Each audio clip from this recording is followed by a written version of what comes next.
श्री गुरुदेव भगवान की जय। श्रीमद् भगवद गीता के चतुर्थ अध्याय के 8वें श्लोक में श्री भगवान का कथन है, परित्राणाय साधूनां विनाशाय च दुष्कृतां धर्म संस्थापनार्थाय संभवामि युगे युगे।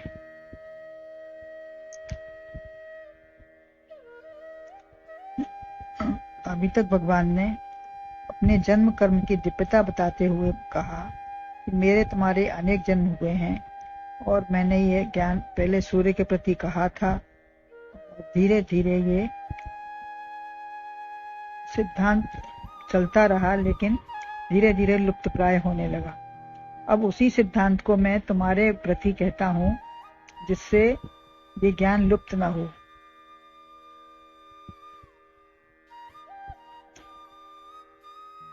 यद्यपि मैं अव्यय होते हुए भी भक्तों के हित के लिए यदा यदा ही धर्मस्य अवतार ग्रहण करता हूँ।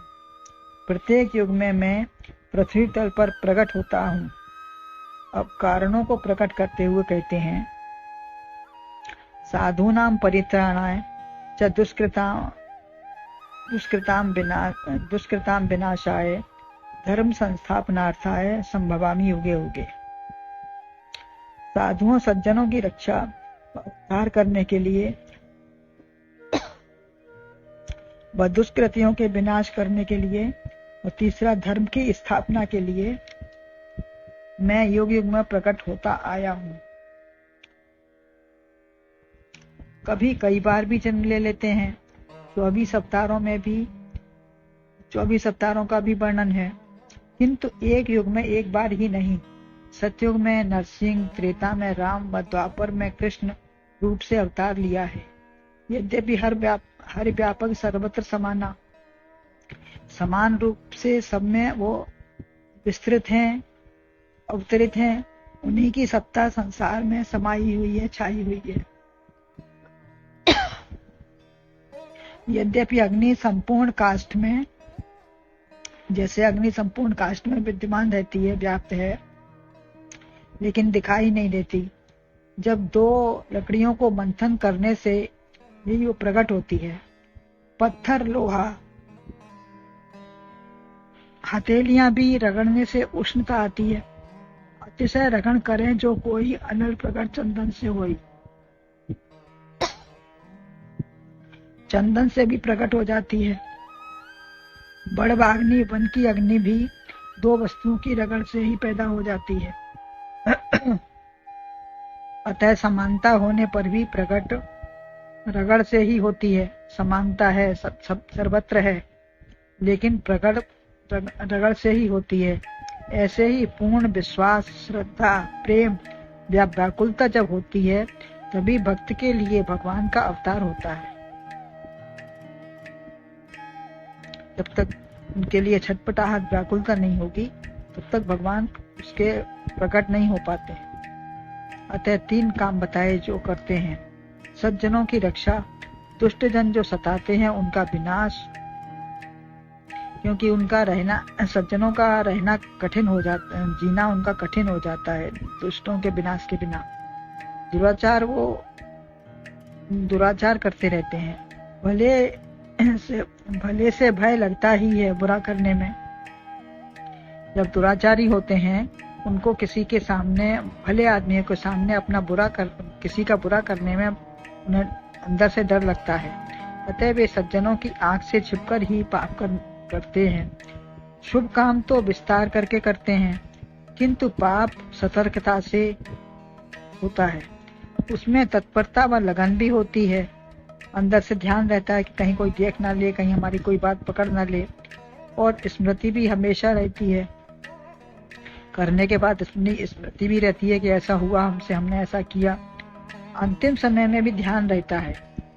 अच्छे काम तो हम भूल जाते हैं और खराब काम पश्चाताप से भी याद आते रहते हैं। अच्छे काम तो ऊपरी मन से होते हैं, दिखावे के लिए करते हैं, ऊपरी मन से करते हैं कि जिससे लोगों ने अच्छा समझे। तो विशेष लगन व निष्ठा से नहीं होते, इसलिए याद भी नहीं रहते। अहंकार से याद रहता है। अहंकार से हमने जब किया है, हमको दिखावे के लिए जब किया है, अहंकार वश किया है कि हम ये कर सकते हैं, किया है हमने, तो मैंने ये किया, बुरा किया तो भूल जाते हैं, मैंने ये गलती की यह नहीं याद रहता। सामान्यतः बुरे काम सतर्कता, एकाग्रता, निंदा व भय से होते हैं, अतः अधिक याद रहते हैं। कीर्तन, जप, पाठ सब हो गया मशीन की भांति, यह सब स्वाभाविक गति से हो जाता है। जो हमारा नित्य का नियम है वो एक स्वाभाविक गति से हमारे नित्य नियम की भांति मशीन जैसे चलती रहती है अपने काम में, इस तरीके से वो निपटा लेते हैं अपना। आंख पैर वाणी चलती रहती है, परंतु मन कहीं और ही है। माला तो कर में फिरे, जीभ फिरे मनमा है। तब भी याद भी नहीं रहता कि हम मतलब हमारा क्या हुआ, क्या काम बाकी है। साधु नाम सज्जन पुरुष नियमानुसार कर्म करते हैं। साधु ऐसा चाहिए जैसा शुभ सुभाए, सार सार को गह रहे थोथा दे उड़ाए। तो साधु पुरुष का स्वभाव होता है कि वो अच्छी बातों को इकट्ठा करते हैं, बाकी असार बातों को हटाते हैं। असार व हल्की चीजों को उड़ाकर फेंक दिया जाता। संपूर्ण वस्तु आत्म तत्व का विवेचन ही है। सार वस्तु क्या है हमारे लिए? सार वस्तु है आत्म तत्व का विवेचन है। प्रेम जगत में सार और कुछ सार नहीं। असंग चर्चा करना असार है। सार असार समझकर सत्य व श्रेष्ठ कामों को व सद्गुणों को ग्रहण करें। असार त्याज्य है। सज्जन का यही पहचान है। सज्जनों की यही पहचान है कि असार को त्यागते रहें और सार को ग्रहण करें। सार ग्राही, ग्रहण करने वाला ही सज्जन है। जो सार को ग्रहण करता है, असार को, किसी की बुराई, गाली, गंदे स्वभाव को छोड़ देता है, देखता भी नहीं है, तो वह सज्जन नहीं है। सार ग्राही वही है जो असार को छोड़ के वो सार ग्रहण करे। निंदा व बुराई की प्रचार करना त्याज्य है। सज्जन की रक्षा जब नहीं हो पाती, उन्हें सताना, अपमान करना, तिरस्कार करना, दुख देना, तब भगवान ही रक्षा करते हैं। संसार में जब भगवान देखते हैं कि सज्जनों की रक्षा में ये सब परेशानी आ रही हैं, तो वह उनकी रक्षा करने के लिए स्वयं तत्पर होते हैं। अतः वह दुखी नहीं हो सकता। सज्जन कभी दुखी नहीं हो सकता, क्योंकि भगवान उसको देखते हैं, उसकी रक्षा करते हैं। डोरी सौंप के तो देखे एक बार, उदासी मन काहे को करे। एक वेश्या के यहाँ आने वालों ने एक बार कबीर की कुटिया में आग लगा दी, तो आसपास वह वेश्या के यहाँ भी आग लग गई। वहाँ लगी आग तो वो जो वेश्या के साथी थे, उन्होंने कबीर की कुटिया में आग लगाई, तो उनके साथियों वहाँ आग उसने बगल में भी पकड़ ली, वेश्या के घर में भी लग गई। तो लोग वहीं गए पूछने। कबीर ने कहा कि तुम्हारे यार ने मेरे घर में आग लगाई और मेरे यार ने तुम्हारे घर में आग लगाई। कबीर ने कहा कि मुझे तो कुछ नहीं बचाना पड़ा, तो तुम्हारे वेश्या के यारों ने मेरे घर में आग लगाई है, तो मेरा यार तो एक ईश्वर है। मेरे यार ने तुम्हारे घर में आग लगाई, उसमें यारों की लड़ाई है, हमारा तुम्हारा कुछ नहीं, हमारी तुम्हारी कोई गलती नहीं, यारों का झगड़ा है। सज्जनों का कुछ बिगड़ता नहीं, अपने लिए ही कुएं की जगह खाई तैयार होती है। जो तो कु कांटे बोवे ताहे बोए तू फूल। बुरे का फल साक्षात नारायण दंड विधायक हैं, वही देते हैं और वही फल भोगेगा जिसने किया है।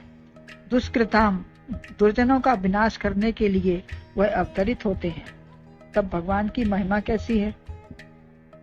बाली ने भी प्रश्न किया था, बाली ने भी भगवान से मरते समय प्रश्न किया था कि 7 वृक्षों की आड़ में मुझे आपने बाण मारा, तो मैं बैरी सुग्रीव प्यारा क्यों है आपको?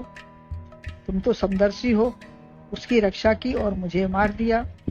तो भगवान ने उत्तर दिया, मेरे भक्त का अहित तुमने किया, राज्य व नारी छीनकर देश से निकाला कर दिया, फिर भी तुम्हें जीवन दान में देता हूँ। जन्म जन्म मुतियत कराई, अंतराम के आवत नाही। तो बाली कहता है, सो मम लोचन गोचर आगे, राखों देह नाथ के खागे। तो मैं अब देह, भगवान ने देह रखने को कहा कि तुम जीना चाहते हो तो मैं तुम्हें जिला सकता हूँ। तो बोले अब मुझे जब आप मेरे सामने हैं मरते समय तो और इससे मुझे ज्यादा क्या चाहिए, अब मैं देह नहीं किस लिए रखूं देह, आप साक्षात दर्शन दे रहे हो। दुष्ट प्रवृत्तियां जब शांत नहीं होती, पाप कर्म नहीं छोड़ते, तब शरीर मन बुद्धि कर्म इतने दूषित हो जाते हैं किसी तरह से शांत होते ही नहीं, तब उन्हें समूल नष्ट करके गति देते हैं। भगवान जब अति जब हो जाती है दुष्प्रवृत्तियों की, दुराचार की जब अति हो जाती है तो भगवान उनको समूल नष्ट करके ही उन्हें गति देते हैं। रावण भी कहता है विजय मेरी है, मेरे जीते जी तुम मेरी नगरी में नहीं जा सके, तुम्हारी में मैं जा रहा हूँ। राम के साथ रावण का तो नाम अजर अमर हो गया, सब दुष्ट भी अमर हो गए, शरीर नष्ट किया तब भी सद्गति व मोक्ष दिया। यही धर्म की स्थापना होती है। जब अपने आगे धर्म यम नियम कोई न माने तब धर्म का लोप होता है। तभी धर्म को समझाने के लिए अधर्म का विनाश करते हैं। कौरवों को कितना समझाया परंतु न माने तो युद्ध करना पड़ा। कृष्ण पूर्ण अवतार हैं, यह 16 कलाओं वाला अवतार है। जैसी आवश्यकता होती है वैसा ही अवतार ले लेते हैं। जीव जंतु मनुष्य नरसिंह किसी भी वेश में वो प्रकट होते हैं। ये प्रतिज्ञा करते हैं यह अधर्म मैं देख नहीं सकता। शरीर पंच तत्व से ही बना है। कोई भी तत्व जब राक्षसी वृत्ति वाला होता है, 5 तत्व में से कोई भी तत्व जब राक्षसी वृत्ति ग्रहण कर लेता है तो हृदय में अवतार लेकर वह सज्जन वृत्ति का विकास करते हैं।